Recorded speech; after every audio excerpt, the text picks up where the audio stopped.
ಎಲ್ಲರಿಗೂ ನಮಸ್ಕಾರ. ಭೂಗೋಳಶಾಸ್ತ್ರ ಯೂಟ್ಯೂಬ್ ತರಗತಿಗೆ ಎಲ್ಲರಿಗೂ ಸ್ವಾಗತ. ನನ್ನ ಹೆಸರು ನಂಜಯ್ಯ. ನಾನು ಸಂತ ಫ್ರಾನ್ಸಿಸ್ ಅಸಿಸಿ ಪದವಿ ಪೂರ್ವ ಕಾಲೇಜು ಕೊಳ್ಳೇಗಾಲ, ಚಾಮರಾಜನಗರ ಜಿಲ್ಲೆ ಇಲ್ಲಿ ಕೆಲಸವನ್ನು ನಿರ್ವಹಿಸ್ತಾ ಇದ್ದೇನೆ. ಈ ದಿನ ಈ ಒಂದು ತರಗತಿಯ ವಿಚಾರವಾಗಿ ಚರ್ಚಿಸಲು ನಿಮ್ಮೊಡನೆ ನಾನು ಬಂದಿದ್ದೇನೆ. ನೀವು ಇದುವರೆಗೂ ಭೂಗೋಳಶಾಸ್ತ್ರದ ಹಲವಾರು ಅಧ್ಯಾಯಗಳ ಬಗ್ಗೆ ತಿಳ್ಕೊಂಡಿದ್ದೀರಿ. ಅದೇ ರೀತಿಯಾಗಿ ಭೂಗೋಳಶಾಸ್ತ್ರದ ಮತ್ತೊಂದು ಮುಖ್ಯವಾದಂತಹ ಅಧ್ಯಾಯ 11 ಸಾರಿಗೆ ಸಂಪರ್ಕ. ಈ ಸಾರಿಗೆ ಸಂಪರ್ಕವು ಒಂದು ದೇಶದ ಆರ್ಥಿಕತೆಯಲ್ಲಿ ಅತಿ ಮುಖ್ಯವಾದಂತಹ ಒಂದು ಭಾಗ ಎಂಬುದಾಗಿ ನಾವು ತಿಳಿದಿದ್ದೇವೆ. ಹಾಗಾಗಿ ಸಾರಿಗೆಯು ಇಂದು ಉತ್ತಮವಾದ ರೀತಿಯಲ್ಲಿ ಕಾರ್ಯವನ್ನು ನಿರ್ವಹಿಸಬೇಕಾದರೆ ಆ ಒಂದು ಪ್ರದೇಶದಲ್ಲಿರ್ತಕ್ಕಂತಹ ಸಂಪನ್ಮೂಲಗಳ ಬಳಕೆ, ಆರ್ಥಿಕ ಚಟುವಟಿಕೆಗಳು ಮತ್ತು ಮಾರುಕಟ್ಟೆಗಳು ವಿಸ್ತಾರವಾಗಿ ಹಂಚಿಕೆಯಾಗಿವೆ ಹಾಗೂ ಉತ್ಪಾದನಾ ಪ್ರದೇಶಗಳು ಮತ್ತು ಅನುಭೋಗಿ ಪ್ರದೇಶಗಳು ಬಹು ದೂರದಲ್ಲಿವೆ. ಇಂತಹ ಉತ್ಪಾದನಾ ಪ್ರದೇಶ ಮತ್ತು ಅನುಭೋಗಿ ಪ್ರದೇಶಗಳನ್ನು ಒಗ್ಗೂಡಿಸುವಲ್ಲಿ ಸಾರಿಗೆಯ ಮಹತ್ವ ತುಂಬ ಪೂರ್ಣವಾದುದು ಎಂಬುದಾಗಿ ನಾವು ತಿಳಿದಿದ್ದೇವೆ. ಹಾಗೆಯೇ ಒಂದು ಪ್ರದೇಶದಲ್ಲಿ ದೊರೆಯುವಂತಹ ಸೌಲಭ್ಯಗಳಿಗೆ ಅನುಗುಣವಾಗಿ ವಸ್ತುಗಳನ್ನು ಉತ್ಪಾದಿಸಲಾಗ್ತಾ ಇದೆ. ಆದರೆ ಆ ವಸ್ತುಗಳು ಬಹು ದೂರದ ವಸ್ತುಗಳಿಗೂ ಕೂಡ, ಬಹು ದೂರದ ಪ್ರದೇಶಗಳಿಗೂ ಕೂಡ ಅತ್ಯಗತ್ಯವಾಗಿದೆ. ಹಾಗೆ ಬಹು ದೂರದಲ್ಲಿರ್ತಕ್ಕಂತಹ ವಸ್ತುಗಳು ಸಹ ಈ ಪ್ರದೇಶಕ್ಕೆ ಅತ್ಯಗತ್ಯವಾದಂತಹ ಒಂದು ವಸ್ತುಗಳಾಗಿವೆ. ಇಂತಹ ವಸ್ತುಗಳನ್ನು ಒಗ್ಗೂಡಿಸುವಲ್ಲಿ ಈ ಒಂದು ಸಾರಿಗೆ ಸಂಪರ್ಕಗಳು ಅತಿ ಮುಖ್ಯ ಎಂಬುದಾಗಿ ನಾವು ಭಾವಿಸಿದ್ದೇವೆ. ಸಾರಿಗೆ ಸಂಪರ್ಕವು ವಿವಿಧ ಸ್ಥಳಗಳು ಮತ್ತು ಸಮುದಾಯಗಳ ನಡುವಿನ ಸಂಪರ್ಕ ಸಂವಹನ ಸೇತುವೆಯಾಗಿ ಕಾರ್ಯನಿರ್ವಹಿಸ್ತಾ ಇದೆ. ಹಾಗಾಗಿ ಸಾರಿಗೆ ಇಂದು ಸರಕುಗಳು, ಸೇವೆಗಳು ಹಾಗೂ ಜನರನ್ನು ಒಂದು ಸ್ಥಳದಿಂದ ಮತ್ತೊಂದು ಸ್ಥಳಕ್ಕೆ ಸಾಗಿಸಿದರೆ ಸಂಪರ್ಕವು ಸಂದೇಶ, ವಿಚಾರಗಳು ಹಾಗೂ ಮಾಹಿತಿಗಳನ್ನು ಸಂಪರ್ಕಿಸುವಲ್ಲಿ ಅತ್ಯಂತ ಪ್ರಮುಖವಾದುದು ಎಂಬುದಾಗಿ ನಾವು ತಿಳಿದಿದ್ದೇವೆ. ಹಾಗಾಗಿ ಸಾರಿಗೆ ಎಂದರೇನು? ಸರಕು, ಸೇವೆ ಹಾಗೂ ಜನರನ್ನು ಒಂದು ಸ್ಥಳದಿಂದ ಮತ್ತೊಂದು ಸ್ಥಳಕ್ಕೆ ಸಾಗಿಸುವಂತಹ ಕಾರ್ಯವನ್ನು ನಾವು ಸಾರಿಗೆ ಎಂಬುದಾಗಿ ಕರೆದಿದ್ದೇವೆ. ಹೀಗೆ ಈ ಒಂದು ಸಾರಿಗೆಯು ವಿಶಾಲವಾದ ಪ್ರದೇಶಗಳಿರ್ತಕ್ಕಂತಹ ಜನರು, ಸರಕುಗಳು ಮತ್ತು ಸೇವೆಗಳನ್ನು ಒಗ್ಗೂಡಿಸುವಲ್ಲಿ ಅತ್ಯಂತ ಮಹತ್ವವಾದುದು ಎಂಬುದಾಗಿ ನಾವು ಭಾವಿಸಿದ್ದೇವೆ. ಹಾಗಾಗಿ ಸಾರಿಗೆಯು ತನ್ನದೇ ಆದಂತಹ ಕೆಲವೊಂದು ಮಹತ್ವಗಳನ್ನು ಒಳಗೊಂಡಿದೆ. ಅಂತಹ ಮಹತ್ವಗಳಲ್ಲಿ ಮುಖ್ಯವಾಗಿ ಉತ್ತಮ ಮತ್ತು ಸುಲಭ ದರದ ಸಾರಿಗೆ ಇಂದು ಭಾರತದಂತಹ ವಿಶಾಲವಾದ ದೇಶದ ಆರ್ಥಿಕ ಅಭಿವೃದ್ಧಿಗೆ ತುಂಬ ಕಾರಣ ಎಂಬುದಾಗಿ ನಾವು ತಿಳಿದಿದ್ದೇವೆ. ಅಲ್ಲದೆ ಈ ಒಂದು ಸಾರಿಗೆಯು ಆ ಒಂದು ಪ್ರದೇಶ ಅಥವಾ ರಾಷ್ಟ್ರದಲ್ಲಿರತಕ್ಕಂತಹ ಸ್ವಾಭಾವಿಕ ಸಂಪನ್ಮೂಲಗಳ ಬಳಕೆಗೆ ತುಂಬ ಸಹಾಯಕವಾಗಿದೆ. ಹಾಗೂ ಒಂದು ಪ್ರದೇಶದ ಕೈಗಾರಿಕಾಭಿವೃದ್ಧಿ, ಮಾರುಕಟ್ಟೆಗಳ ವಿಸ್ತರಣೆಯಲ್ಲಿ ಸಾರಿಗೆಯ ಪಾತ್ರ ತುಂಬ ಪ್ರಮುಖವಾದುದು. ಹಾಗೂ ಬೆಲೆಗಳ ಸ್ಥಿರತೆ, ವ್ಯಾಪಾರ ವಹಿವಾಟುಗಳ ನಿರ್ವಹಣೆಯಲ್ಲಿ ಸಾರಿಗೆಯು ಅತ್ಯಂತ ಪ್ರಮುಖವಾದುದು ಎಂಬುದಾಗಿ ಕೂಡ ತಿಳಿಯಲಾಗಿದೆ. ಅಲ್ಲದೆ ಸಾರಿಗೆಯು ಉದ್ಯೋಗಾವಕಾಶಗಳ ಪ್ರಗತಿ ಮತ್ತು ದೇಶದ ಸಮಗ್ರತೆ ಹಾಗೂ ಏಕತೆಯನ್ನು ಕಾಪಾಡುವಲ್ಲಿ ಅತ್ಯಂತ ಪರಿಪೂರ್ಣವಾದಂತಹ ಒಂದು ಅಂಶ ಎಂಬುದಾಗಿ ಕೂಡ ತಿಳಿಯಲಾಗಿದೆ. ಅಲ್ಲದೆ ಈ ಒಂದು ಸಾರಿಗೆಯು ಪ್ರಾಕೃತಿಕ ವಿಕೋಪಗಳು ಸಂಭವಿಸಿದಾಗ ಆ ಪ್ರದೇಶಕ್ಕೆ ಸೂಕ್ತ ಪರಿಹಾರ ಕ್ರಮಗಳು ಹಾಗೂ ಅಲ್ಲಿನ ಒಂದು ರಕ್ಷಣೆಗೆ ಬೇಕಾದಂತಹ ವಸ್ತುಗಳನ್ನು ಪೂರೈಕೆ ಮಾಡುವಲ್ಲಿ ಸಾರಿಗೆ ಅತ್ಯಂತ ಪ್ರಮುಖವಾದುದು ಎಂಬುದಾಗಿ ಕೂಡ ಪರಿಗಣಿಸಲಾಗಿದೆ. ಹಾಗೆಯೇ ಪ್ರವಾಸೋದ್ಯಮದ ಉತ್ತೇಜನ ಮತ್ತು ಒಂದು ದೇಶದ ಜನರ ಜೀವನ ಮಟ್ಟವನ್ನು ಸುಧಾರಿಸಲು ಈ ಒಂದು ಸಾರಿಗೆಯು ತುಂಬ ಪ್ರಮುಖವಾದಂತಹ ಒಂದು ಮಾಧ್ಯಮ ಎಂಬುದಾಗಿ ತಿಳಿದು ಬಂದಿದೆ. ಹೀಗೆ ಸಾರಿಗೆಯು ಇಂತಹ ಹಲವಾರು ತನ್ನದೇ ಆದಂತಹ ಪ್ರಾಮುಖ್ಯತೆಯನ್ನು ಹೊಂದಿರತಕ್ಕಂತಹ ಒಂದು ಅಂಶವನ್ನು ನಾವು ಕಾಣಬಹುದಾಗಿದೆ. ವಿದ್ಯಾರ್ಥಿಗಳೇ, ಮುಂದೆ ಸಾರಿಗೆಯ ವಿಧಗಳ ಬಗ್ಗೆ ನಾವು ತಿಳಿದುಕೊಳ್ಳೋಣ. ಸಾರಿಗೆಯಲ್ಲಿ ಮುಖ್ಯವಾಗಿ 3 ವಿಧಗಳಿದೆ. ಆ 3 ವಿಧಗಳು ಯಾವುವೆಂದರೆ ಭೂ ಸಾರಿಗೆ, ಜಲ ಸಾರಿಗೆ ಮತ್ತು ವಾಯು ಸಾರಿಗೆ. ಈ 3 ವಿಧಗಳು ಸಾರಿಗೆಯಲ್ಲೇ ಅತ್ಯಂತ ಮಹತ್ವಪೂರ್ಣವಾದವು ಎಂಬುದಾಗಿ ತಿಳಿದು ಬಂದಿದೆ. ಈ ಸಾರಿಗೆ ವ್ಯವಸ್ಥೆಯಲ್ಲಿ ಭೂ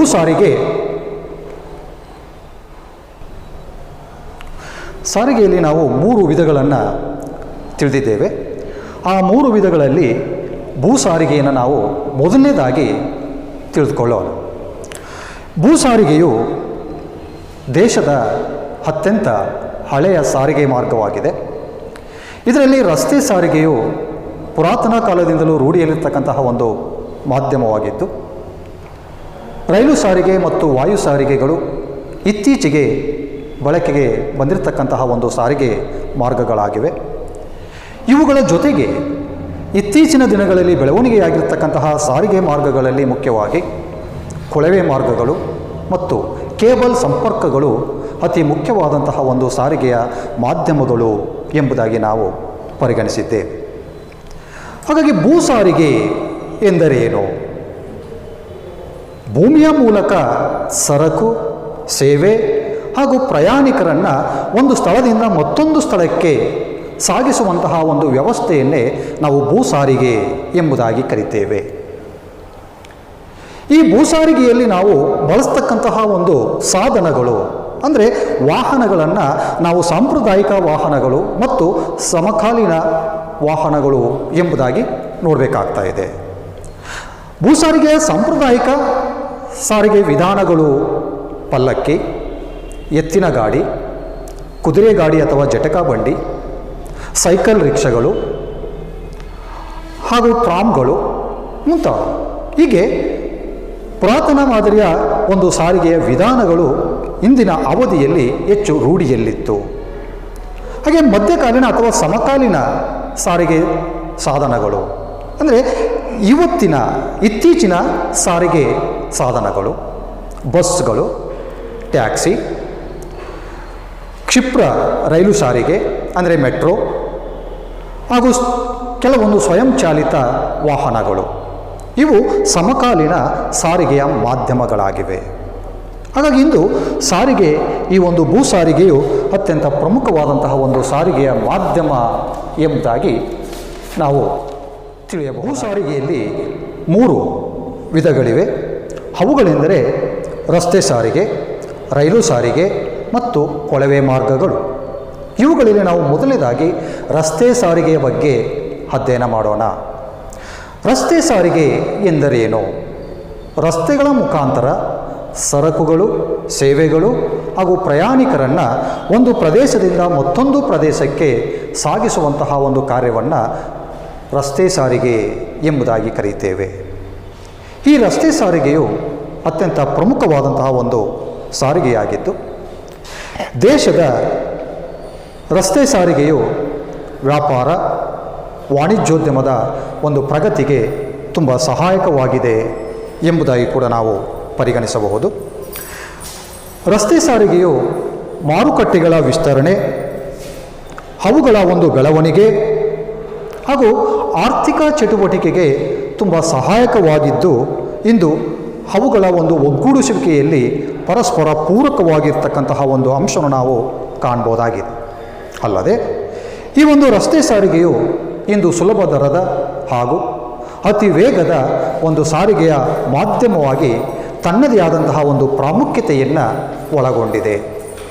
ಅಂತಹ ಪ್ರಾಮುಖ್ಯತೆಗಳಲ್ಲಿ ಮುಖ್ಯವಾಗಿ ರಸ್ತೆ ಸಾರಿಗೆಯು ಸಮೀಪದ ಹಾಗೂ ಸಾಧಾರಣ ಅಂತರವುಳ್ಳ ಪ್ರದೇಶಗಳಿಗೆ ಜನರನ್ನು ಹಾಗೂ ಸರಕುಗಳನ್ನು ಸಾಗಿಸುವಲ್ಲಿ ತುಂಬ ಸಹಾಯಕವಾಗಿದೆ ಹಾಗೂ ಈ ಪ್ರದೇಶಗಳಿಗೆ ಅತಿ ಶೀಘ್ರವಾದ ಒಂದು ಸಾರಿಗೆ ವ್ಯವಸ್ಥೆಯನ್ನು ಕಲ್ಪಿಸುವಲ್ಲಿ ರಸ್ತೆ ಸಾರಿಗೆ ತುಂಬ ಪ್ರಮುಖವಾದದ್ದು ಎಂಬುದಾಗಿ ತಿಳಿದು ಬಂದಿದೆ.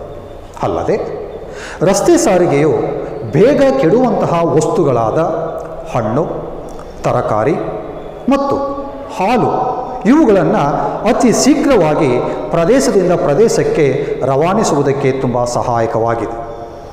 ಅಲ್ಲದೆ ರಸ್ತೆ ಸಾರಿಗೆಯು ಕಚ್ಚಾ ವಸ್ತುಗಳನ್ನು ಕೈಗಾರಿಕೆಗಳಿಗೆ ಮತ್ತು ಸಿದ್ಧ ವಸ್ತುಗಳನ್ನು ಮಾರುಕಟ್ಟೆ ಮತ್ತು ಗ್ರಾಹಕರಿಗೆ ಪೂರೈಕೆ ಮಾಡುವಲ್ಲಿ ಅತ್ಯಂತ ಪ್ರಮುಖವಾದಂತಹ ಒಂದು ಮಾಧ್ಯಮ ಎಂಬುದಾಗಿ ಕೂಡ ತಿಳಿದು ಬಂದಿದೆ. ಹಾಗೂ ರಸ್ತೆ ಸಾರಿಗೆಯು ದೇಶದ ಆಡಳಿತ ಕೇಂದ್ರಗಳು, ಕೈಗಾರಿಕಾ ಕೇಂದ್ರಗಳು ಹಾಗೂ ದೊಡ್ಡ ನಗರ ಪಟ್ಟಣಗಳ ನಡುವೆ ಸಂಪರ್ಕ ಏರ್ಪಡಿಸುವಲ್ಲಿ ಅತ್ಯಂತ ಪ್ರಮುಖವಾದಂತಹ ಒಂದು ಸಾರಿಗೆ ಮಾಧ್ಯಮ ಎಂಬುದಾಗಿ ತಿಳಿಯಲಾಗಿದೆ.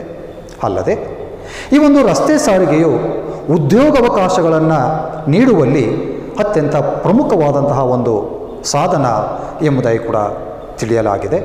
ಹಾಗೂ ಈ ರಸ್ತೆ ಸಾರಿಗೆಯು ದೇಶದ ಆರ್ಥಿಕ ಪ್ರಗತಿಯ ಮೇಲೆ ಸಾಕಷ್ಟು ಪ್ರಭಾವ ಬೀರಿದೆ ಎಂಬುದಾಗಿ ಕೂಡ ನಾವು ತಿಳಿದಿದ್ದೇವೆ. ಅಲ್ಲದೆ ರಸ್ತೆ ಸಾರಿಗೆಯು ಪ್ರವಾಸೋದ್ಯಮದ ಒಂದು ಪ್ರಗತಿ ಹಾಗೂ ಮಾನವನ ಜೀವನ ಮಟ್ಟದ ಅಭಿವೃದ್ಧಿ ಮತ್ತು ಮಾರುಕಟ್ಟೆ ಹಾಗೂ ವ್ಯಾಪಾರ ವಹಿವಾಟುಗಳ ಪ್ರಗತಿಯ ಮೇಲೆ ಸಾಕಷ್ಟು ಪ್ರಭಾವ ಬೀರಿದೆ ಎಂಬುದಾಗಿ ಕೂಡ ನಾವು ತಿಳಿದಿದ್ದೇವೆ. ಹೀಗೆ ರಸ್ತೆ ಸಾರಿಗೆಯು ಇಂತಹ ಹಲವಾರು ಕ್ಷೇತ್ರಗಳಲ್ಲಿ ತನ್ನದೇ ಆದಂತಹ ಒಂದು ಪ್ರಾಮುಖ್ಯತೆ ಹೊಂದಿರತಕ್ಕಂತಹ ಅಂಶವನ್ನು ನಾವು ಕಾಣಬಹುದಾಗಿದೆ. ಹಾಗೆ ಮುಂದೆ ರಸ್ತೆಗಳ ಅಭಿವೃದ್ಧಿ. ಈ ರಸ್ತೆಗಳ ಅಭಿವೃದ್ಧಿಯು ಪುರಾತನ ಇತಿಹಾಸವನ್ನು ಹೊಂದಿರತಕ್ಕಂತಹ ಅಂಶವನ್ನು ನಾವು ತಿಳಿಯಬಹುದಾಗಿದೆ. ಹರಪ್ಪ ಮತ್ತು ಮೊಹೆಂಜೊದಾರೋ ನಾಗರಿಕತೆಗಳ ಅವಧಿಯಲ್ಲಿ ಉತ್ತಮವಾದ ರಸ್ತೆಗಳ ನಿರ್ಮಾಣವನ್ನು ನಾವು ಕಾಣ್ತಾ ಇದ್ದೇವೆ. ಅದೇ ರೀತಿಯಾಗಿ ಅಶೋಕ ಚಕ್ರವರ್ತಿ, ರಾಜ ಚಂದ್ರಗುಪ್ತ ಮೌರ್ಯ ಇವರ ಒಂದು ಅವಧಿಯಲ್ಲಿಯೂ ಕೂಡ ಉತ್ತಮವಾದ ರಸ್ತೆ ಮಾರ್ಗಗಳ ನಿರ್ಮಾಣವನ್ನು ನಾವು ತಿಳಿಯಬಹುದಾಗಿದೆ. ಅಲ್ಲದೆ ಮುಘಲ್ ದೊರೆಗಳು ಭಾರತದ ರಸ್ತೆಗಳ ಅಭಿವೃದ್ಧಿಗಾಗಿ ತಮ್ಮದೇ ಆದಂತಹ ಒಂದು ಕೊಡುಗೆಯನ್ನು ನೀಡಿರ್ತಕ್ಕಂತಹ ಅಂಶವನ್ನು ಕೂಡ ನಾವು ಕಾಣ್ಬೋದಾಗಿದೆ. ಆದರೆ ಭಾರತದಲ್ಲಿ ಸ್ವತಂತ್ರ ಪೂರ್ವದಲ್ಲಿ ಕೇವಲ 4 ರಸ್ತೆ ಮಾರ್ಗಗಳು ಮಾತ್ರ ನಿರ್ಮಾಣವಾಗಿತ್ತು. ಆ 4 ರಸ್ತೆ ಮಾರ್ಗಗಳು ಯಾವುವು ಎಂದರೆ ಖೈಬರ್ ಕಲ್ಕತ್ತಾ ರಸ್ತೆ ದೆಹಲಿ ಮಾರ್ಗವಾಗಿ ಹಾಗೂ ಕಲ್ಕತ್ತಾ ಮದ್ರಾಸ್ ರಸ್ತೆ, ಮದ್ರಾಸ್ ಬಾಂಬೆ ರಸ್ತೆ ಮತ್ತು ಬಾಂಬೆ ದೆಹಲಿ ರಸ್ತೆಗಳು ಪ್ರಮುಖವಾಗಿತ್ತು. ಆದರೆ ಈ ರಸ್ತೆ ಮಾರ್ಗಗಳನ್ನು ಕೇವಲ ದೇಶದ ಕೆಲವೊಂದು ಉದ್ದೇಶಗಳಿಗಾಗಿ ಮಾತ್ರ ಬಳಕೆಗೆ ಒಳಪಡಿಸಲಾಗ್ತಾ ಇತ್ತು. ಹಾಗಾಗಿ ಇಂದು ಭಾರತದಲ್ಲಿ ರಸ್ತೆ ಮಾರ್ಗಗಳ ಅಭಿವೃದ್ಧಿಯು ಒಂದು ವಿಶಿಷ್ಟವಾಗಿ ಬೆಳವಣಿಗೆಯಾಗಿರ್ತಕ್ಕಂತಹ ಅಂಶವನ್ನು ನಾವು ಕಾಣ್ಬೋದಾಗಿದೆ. ಕಾಲಕ್ರಮೇಣ ಸ್ವತಂತ್ರ ಪೂರ್ವದಲ್ಲಿ ಭಾರತದ ರಸ್ತೆಗಳ ಅಭಿವೃದ್ಧಿಗಾಗಿ ಒಂದು ಯೋಜನೆಯನ್ನು ರೂಪಿಸಲಾಗ್ತಾ ಇದೆ. ಆ ಒಂದು ಯೋಜನೆಯು ಜಾರಿಗೆ ಬಂದ ನಂತರ ದೇಶದ ರಸ್ತೆ ಸಾರಿಗೆಯು ತುಂಬ ಉತ್ತಮವಾಗಿ ಬೆಳವಣಿಗೆಯಾಗಿರ್ತಕ್ಕಂತಹ ಅಂಶವನ್ನು ನಾವು ಕಾಣ್ಬೋದಾಗಿದೆ.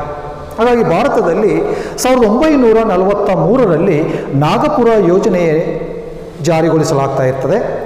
ಈ ನಾಗಪುರ ಯೋಜನೆಯ ಒಂದು ಆಧಾರದ ಮೇಲೆ ಭಾರತದಲ್ಲಿ ರಸ್ತೆಗಳ ಒಂದು ಅಭಿವೃದ್ಧಿಗೆ ಹೆಚ್ಚಿನ ಉತ್ತೇಜನ ದೊರೆಯುತ್ತದೆ.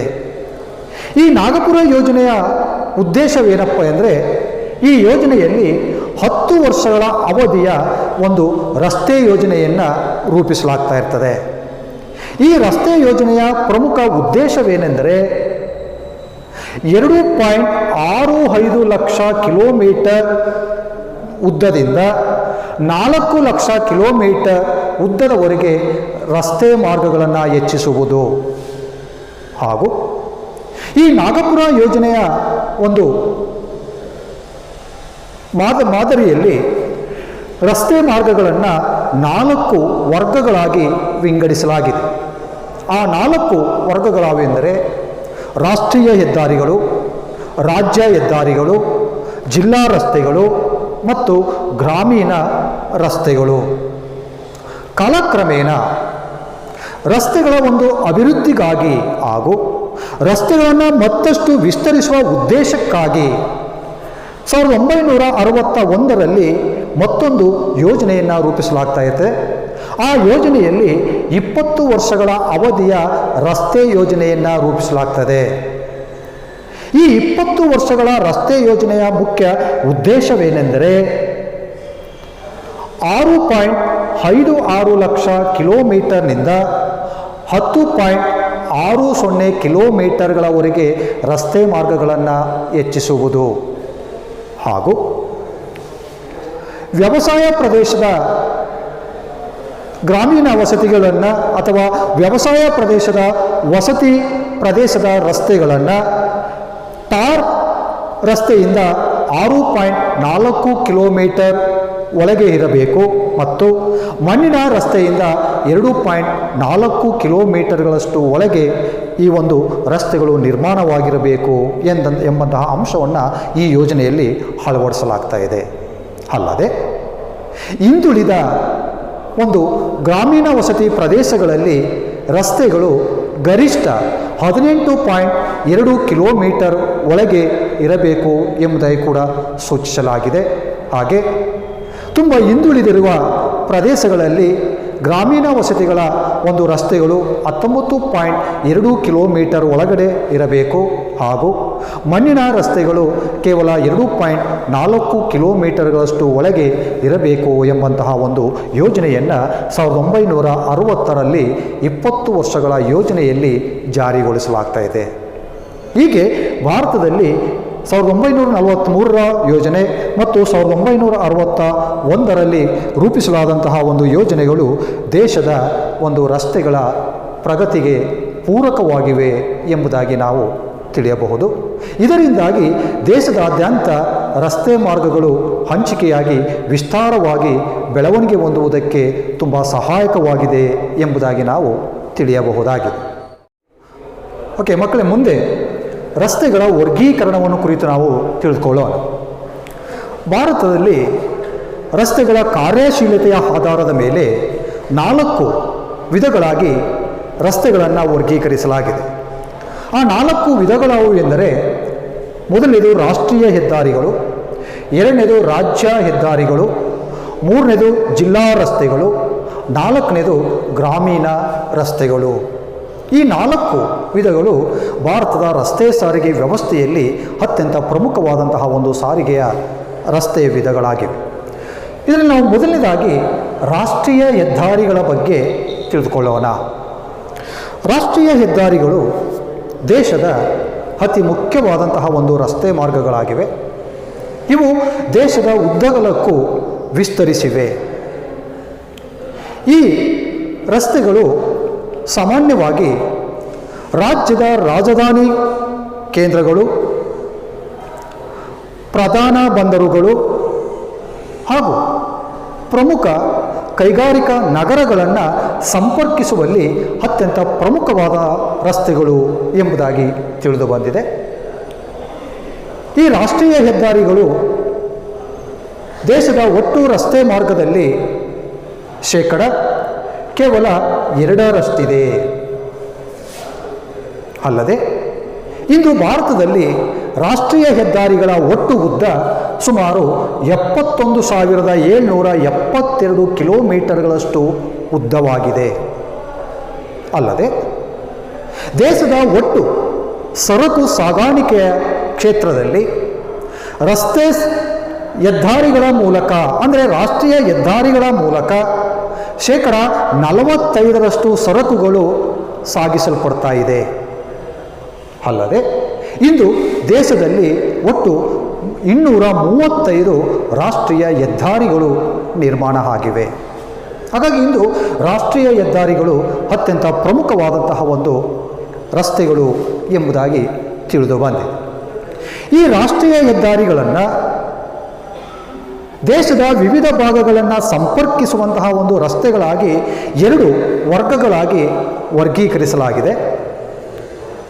ನಾವು ಅದಕ್ಕಿಂತ ಮೊದಲು ಈ ರಾಷ್ಟ್ರೀಯ ಹೆದ್ದಾರಿಗಳ ನಿರ್ಮಾಣ ಮತ್ತು ನಿರ್ವಹಣೆ ಕಾರ್ಯವನ್ನು ಕೇಂದ್ರ ಸರ್ಕಾರ ವಹಿಸಿಕೊಂಡಿದೆ.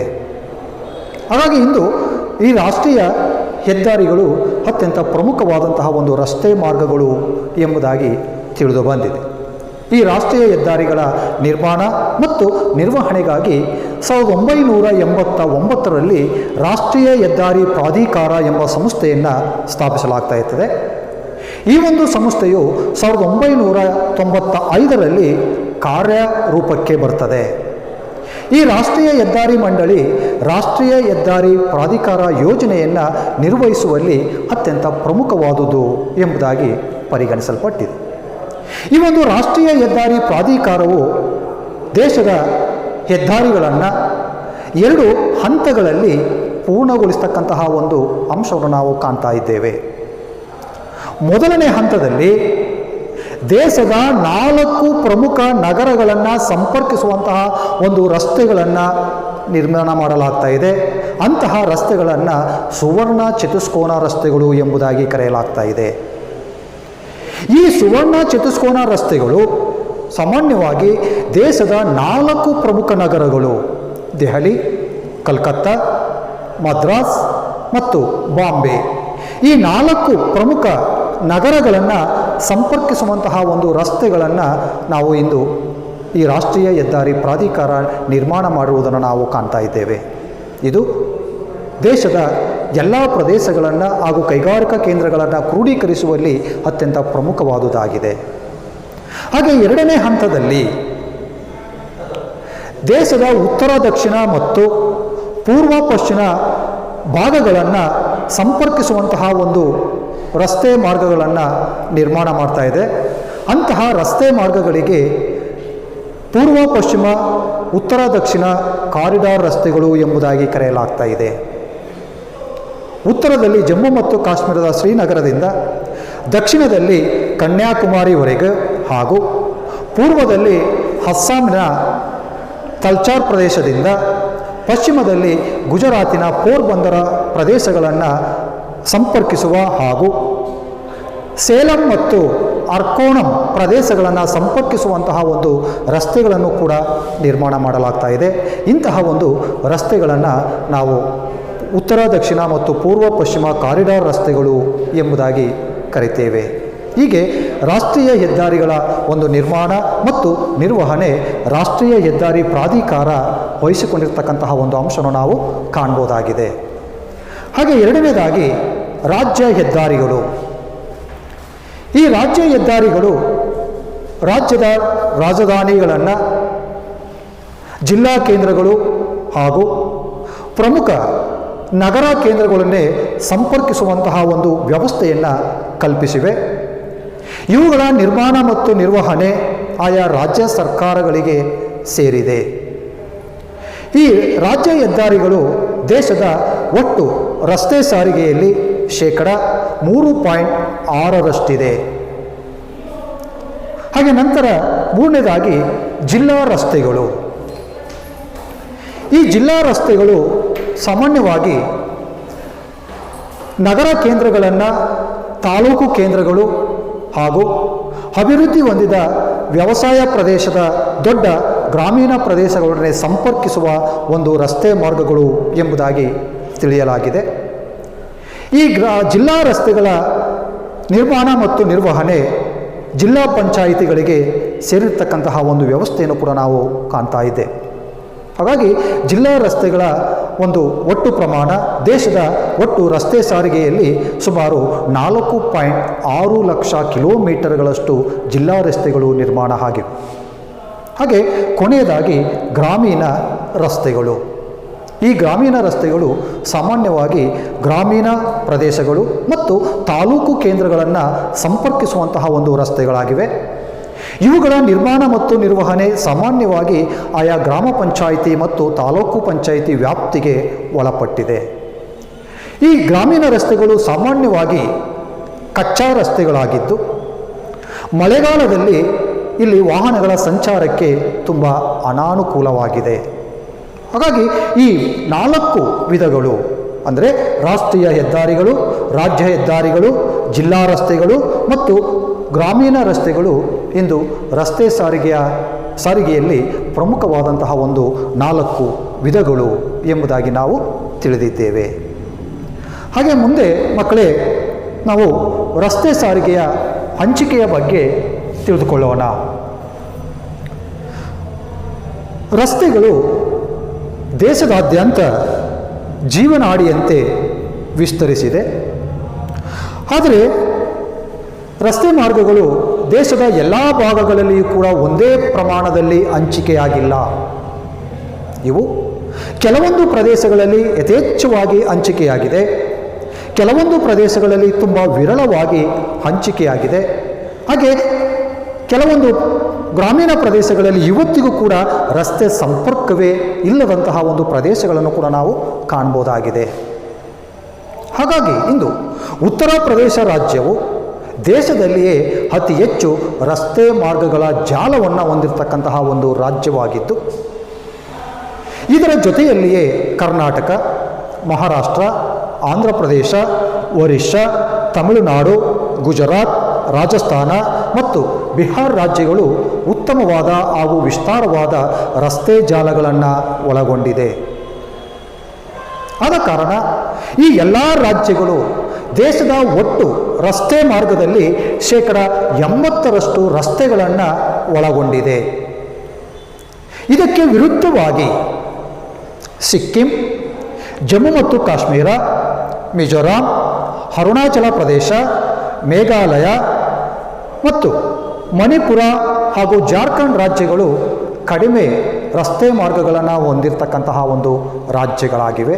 ಇಲ್ಲಿ ದೇಶದ ಒಟ್ಟು ರಸ್ತೆ ಮಾರ್ಗದ ಹಂಚಿಕೆಯಲ್ಲಿ 18% ಮಾತ್ರ ಕಂಡುಬರ್ತಾ ಇದೆ. ಇನ್ನುಳಿದ ಸಾಧಾರಣ ಪ್ರಮಾಣದ ರಸ್ತೆಗಳು ವಿವಿಧ ರಾಜ್ಯಗಳು ಹಾಗೂ ದ್ವೀಪ ಪ್ರದೇಶಗಳಲ್ಲಿ ಹಂಚಿಕೆಯಾಗಿರ್ತಕ್ಕಂತಹ ಒಂದು ಅಂಶವನ್ನು ನಾವು ಕಾಣ್ಬೋದಾಗಿದೆ. ಹೀಗೆ ದೇಶದಲ್ಲಿ ರಸ್ತೆ ಮಾರ್ಗಗಳ ಹಂಚಿಕೆಯು ತುಂಬ ವ್ಯತ್ಯಾಸದಿಂದ ಕೂಡಿದ್ದು, ಒಂದು ಕಡೆ ಯಥೇಚ್ಛವಾಗಿ ಹಂಚಿಕೆಯಾಗಿದೆ, ಮತ್ತೊಂದು ಕಡೆ ತುಂಬ ವಿರಳವಾಗಿ ಹಂಚಿಕೆಯಾಗಿರ್ತಕ್ಕಂತಹ ಅಂಶವನ್ನು ನಾವು ಕಾಣ್ತಾ ಇದ್ದೇವೆ. ಯಥೇಚ್ಛವಾಗಿ ಹಂಚಿಕೆಯಾಗಿರ್ತಕ್ಕಂತಹ ರಾಜ್ಯಗಳಲ್ಲಿ ಆ ಒಂದು ಭೌಗೋಳಿಕ ಲಕ್ಷಣಗಳು, ವಾಯುಗುಣ, ಜನಸಂಖ್ಯೆಯ ಒಂದು ಬೆಳವಣಿಗೆ, ನಗರೀಕರಣ ಹಾಗೂ ಕೈಗಾರಿಕೀಕರಣ ಅಂಶಗಳ ಪ್ರಭಾವದಿಂದಾಗಿ ರಸ್ತೆಗಳು ಉತ್ತರ ಪ್ರದೇಶ ಹಾಗೂ ಅವುಗಳನ್ನು ಒಳಗೊಂಡಂತೆ ಇತರ ರಾಜ್ಯಗಳಲ್ಲಿಯೂ ಕೂಡ ಯಥೇಚ್ಛವಾಗಿ ಹಂಚಿಕೆಯಾಗಿದೆ. ಅಲ್ಲದೆ ವಿರಳವಾಗಿ ಅಥವಾ ಕಡಿಮೆ ರಸ್ತೆಗಳು ಹಂಚಿಕೆಯಾಗಿರುವುದಕ್ಕೆ ಮೂಲ ಕಾರಣವೇನೆಂದರೆ ಆ ಪ್ರದೇಶದಲ್ಲಿ ಬೆಟ್ಟ ಗುಡ್ಡಗಳು ಹಂಚಿಕೆಯಾಗಿದ್ದು, ಜನಸಂಖ್ಯೆ ತುಂಬ ಕಡಿಮೆ ಪ್ರಮಾಣದಲ್ಲಿದ್ದು, ಕೈಗಾರಿಕೀಕರಣ ಮತ್ತು ನಗರೀಕರಣಗಳು ವಿರಳವಾಗಿ ಹಾಗೂ ಕೊರತೆಯಾಗಿರುವ ಕಾರಣದಿಂದಾಗಿ ಅಲ್ಲಿ ರಸ್ತೆಗಳು ತುಂಬ ಕಡಿಮೆ ಪ್ರಮಾಣದಲ್ಲಿ ಕಂಡುಬಂದಿದೆ. ಹೀಗೆ ರಸ್ತೆಗಳ ಹಂಚಿಕೆಯ ಮೇಲೆ ಹಲವಾರು ಅಂಶಗಳು ಪ್ರಭಾವ ಬೀರುವುದನ್ನು ನಾವು ಕಾಣ್ತಾ ಇದ್ದೇವೆ. ಓಕೆ ಮಕ್ಕಳೇ, ಮುಂದೆ ರಸ್ತೆಗಳ ಸಾಂದ್ರತೆಯ ಬಗ್ಗೆ ನಾವು ತಿಳಿದುಕೊಳ್ಳೋಣ. ರಸ್ತೆಗಳ ಸಾಂದ್ರತೆ ಎಂದರೇನು ಅಂದರೆ ಪ್ರತಿ 100 ಚದರ ಕಿಲೋಮೀಟರ್ ಭೌಗೋಳಿಕ ಪ್ರದೇಶ ಹೊಂದಿರುವ ರಸ್ತೆಗಳ ಒಟ್ಟು ಉದ್ದವನ್ನು ರಸ್ತೆಗಳ ಸಾಂದ್ರತೆ ಎಂದು ಕರೀತಾರೆ. ಹಾಗಾಗಿ ರಸ್ತೆಗಳ ಸಾಂದ್ರತೆಯು ದೇಶದ ಎಲ್ಲ ರಾಜ್ಯಗಳಲ್ಲಿಯೂ ಒಂದೇ ರೀತಿಯಾಗಿ ಕಂಡುಬಂದಿಲ್ಲ. ಹಾಗಾಗಿ ದೇಶದಲ್ಲಿ 2011ರ ಅಂಕಿಅಂಶದ ಪ್ರಕಾರ ಸುಮಾರು 42,36,000 ಕಿಲೋಮೀಟರ್ಗಳಷ್ಟು ಉದ್ದದ ರಸ್ತೆ ಜಾಲಗಳನ್ನು ನಾವು ಕಾಣ್ಬೋದಾಗಿದೆ. ಇವುಗಳಲ್ಲಿ ಕೇರಳ ರಾಜ್ಯ ಅತಿ ಹೆಚ್ಚು ರಸ್ತೆ ಜಾಲಗಳನ್ನು ಹೊಂದಿದ್ದು ದೇಶದಲ್ಲಿಯೇ ಪ್ರಥಮ ಸ್ಥಾನ ಹೊಂದಿದೆ ಎಂಬುದಾಗಿ ನಾವು ತಿಳಿಯಬಹುದಾಗಿದೆ. ಕೇರಳ ರಾಜ್ಯದಲ್ಲಿ ಪ್ರತಿ 100 ಚದರ ಕಿಲೋಮೀಟರ್ ಭೌಗೋಳಿಕ ಉದ್ದದಲ್ಲಿ ಕೇರಳ ರಾಜ್ಯವು 388.2 ಉದ್ದದ ರಸ್ತೆಗಳನ್ನು ಹೊಂದಿದೆ. ಹಾಗೆ ಮಿಜೋರಾಂ ರಾಜ್ಯವು ಅತಿ ಕಡಿಮೆ ರಸ್ತೆಗಳ ಸಾಂದ್ರತೆಯನ್ನು ಹೊಂದಿರತಕ್ಕಂತಹ ರಾಜ್ಯವಾಗಿದ್ದು, ಈ ರಾಜ್ಯವು ಪ್ರತಿ 100 ಚದರ ಕಿಲೋಮೀಟರ್ ಉದ್ದದ ರಸ್ತೆ ಮಾರ್ಗದಲ್ಲಿ ಸುಮಾರು 50 ಕಿಲೋಮೀಟರ್ಗಿಂತ ಕಡಿಮೆ ಉದ್ದದ ರಸ್ತೆಗಳನ್ನು ಹೊಂದಿರುವ ರಾಜ್ಯವಾಗಿದೆ. ಹೀಗೆ ದೇಶದಲ್ಲಿ ರಸ್ತೆಗಳ ಸಾಂದ್ರತೆಯು ವಿವಿಧ ರಾಜ್ಯಗಳಲ್ಲಿ ವಿವಿಧ ಪ್ರಮಾಣದಲ್ಲಿ ಕಂಡುಬರ್ತಕ್ಕಂತಹ ಅಂಶವನ್ನು ನಾವು ಕಾಣ್ತಾ ಇದ್ದು, ಕೇರಳ ರಾಜ್ಯ ರಸ್ತೆಗಳ ಸಾಂದ್ರತೆಯಲ್ಲಿ ಪ್ರಥಮ ಸ್ಥಾನವನ್ನು, ಮಿಜೋರಾಂ ರಾಜ್ಯ ರಸ್ತೆಗಳ ಸಾಂದ್ರತೆಯಲ್ಲಿ ಕೊನೆಯ ಸ್ಥಾನವನ್ನು ಹೊಂದಿರತಕ್ಕಂತಹ ಒಂದು ರಾಜ್ಯಗಳಾಗಿ ಕಂಡುಬಂದಿದೆ. ಹಾಗೆ ನಂತರ ಮುಂದೆ ರಸ್ತೆ ಸಾರಿಗೆಯ ಸಮಸ್ಯೆಗಳು. ಭಾರತದಲ್ಲಿ ಉತ್ತಮವಾದ ಸಾರಿಗೆ ಹಾಗೂ ರಸ್ತೆ ಮಾರ್ಗಗಳನ್ನು ನಿರ್ಮಾಣ ಮಾಡಲಾಗಿದೆ. ಆದರೂ ಸಹ ಭಾರತದ ರಸ್ತೆ ಮಾರ್ಗಗಳು ಹಲವಾರು ಸಮಸ್ಯೆಗಳನ್ನು ಒಳಗೊಂಡಿವೆ. ಅವುಗಳಲ್ಲಿ ಮುಖ್ಯವಾಗಿ ದೇಶದ ರಸ್ತೆಗಳು ವೇಗದ ಚಾಲನೆ ಮತ್ತು ದಕ್ಷ ಸಾರಿಗೆ ವ್ಯವಸ್ಥೆಗೆ ಉಪಯುಕ್ತವಾಗಿಲ್ಲ. ಯಾಕೆಂದರೆ ನಮ್ಮ ದೇಶದಲ್ಲಿ ನಿರ್ಮಾಣ ಮಾಡಿರ್ತಕ್ಕಂತಹ ಸಾರಿಗೆ ರಸ್ತೆಗಳು ಕೆಲವೊಂದು ಕಡೆ ತುಂಬ ಉತ್ತಮವಾಗಿದೆ, ಕೆಲವು ಕಡೆ ತುಂಬ ಕಡಿಮೆ ಕಳಪೆ ದರ್ಜೆಯ ಒಂದು ಸಾರಿಗೆ ಮಾರ್ಗಗಳಾಗಿರುವುದರಿಂದ ಆ ವೇಗದ ಮತ್ತು ದಕ್ಷದ ಚಾಲನೆಗೆ ಉಪಯುಕ್ತವಾಗಿಲ್ಲ. ಹಾಗೆ ಎರಡನೇದಾಗಿ ದೇಶದಲ್ಲಿರ್ತಕ್ಕಂತಹ ರಸ್ತೆಗಳಲ್ಲಿ ಅರ್ಧಕ್ಕೂ ಹೆಚ್ಚು ರಸ್ತೆಗಳು ಕಚ್ಚಾ ರಸ್ತೆಗಳಾಗಿದ್ದು, ಮಳೆಗಾಲದಲ್ಲಿ ಇವುಗಳು ಸಂಚಾರಕ್ಕೆ ಅನುಪಯುಕ್ತವಾಗಿವೆ. ಹಾಗೂ ಮೂರನೇದಾಗಿ ದೇಶದ ರಾಷ್ಟ್ರೀಯ ಹೆದ್ದಾರಿಗಳ ನಿರ್ಮಾಣ ಮತ್ತು ಅವುಗಳ ನಿರ್ವಹಣೆ ಒಂದೇ ರೀತಿಯಾಗಿ ಕಂಡುಬರುವುದಿಲ್ಲ. ಇದು ತುಂಬ ಅಸಮಾನತೆಯಿಂದ ಕೂಡಿರುವುದರಿಂದ ರಸ್ತೆ ಹಲವಾರು ಸಮಸ್ಯೆಗಳನ್ನು ಒಳಗೊಂಡಿದೆ. ಹಾಗೂ ದೇಶದ ರಸ್ತೆಗಳು ಉತ್ತಮವಾದ ಗುಣಮಟ್ಟದ ರಸ್ತೆಗಳಾಗಿ ಮಾರ್ಪಾಡಾಗಿಲ್ಲ. ಹಾಗೂ ಭಾರತದ ರಸ್ತೆ ಮಾರ್ಗಗಳು ಕೆಲವೊಂದು ಮೂಲಭೂತ ಸೌಕರ್ಯಗಳನ್ನು ಹೊಂದಿಲ್ಲ. ಅಂದರೆ ದೇಶದಲ್ಲಿರ್ತಕ್ಕಂತಹ ಕೆಲವೊಂದು ಹೆದ್ದಾರಿ ಮಾರ್ಗಗಳಲ್ಲಿ ಅಲ್ಲಲ್ಲಿ ಪ್ರಯಾಣಿಕರಿಗೆ ಅನುಕೂಲವಾಗ್ತಕ್ಕಂತಹ ಒಂದು ವ್ಯವಸ್ಥೆಯನ್ನು ವ್ಯವಸ್ಥಿತವಾಗಿ ನಿರ್ಮಾಣ ಮಾಡಿಲ್ಲ. ಹಾಗೂ ರೈತರು ಬೆಳೆದಂತಹ ಕೃಷಿ ಉತ್ಪನ್ನಗಳನ್ನು ಸಕಾಲದಲ್ಲಿ ಮಾರುಕಟ್ಟೆಗೆ ತಲುಪಿಸುವುದಕ್ಕೆ ಭಾರತದ ರಸ್ತೆಗಳು ಉತ್ತಮವಾಗಿಲ್ಲ. ಹಾಗೂ ದೇಶದಲ್ಲಿರ್ತಕ್ಕಂತಹ ಜನಸಂಖ್ಯೆಗೆ ಅನುಗುಣವಾಗಿ ರಸ್ತೆಗಳು ನಿರ್ಮಾಣವಾಗಿಲ್ಲ. ಅಂದರೆ ದೇಶದ ಜನಸಂಖ್ಯೆಯ ಪ್ರಮಾಣಕ್ಕೂ ರಸ್ತೆಗಳ ಒಂದು ಪ್ರಮಾಣಕ್ಕೂ ಅನುಪಾತ ತುಂಬ ಕಡಿಮೆ ಇದೆ.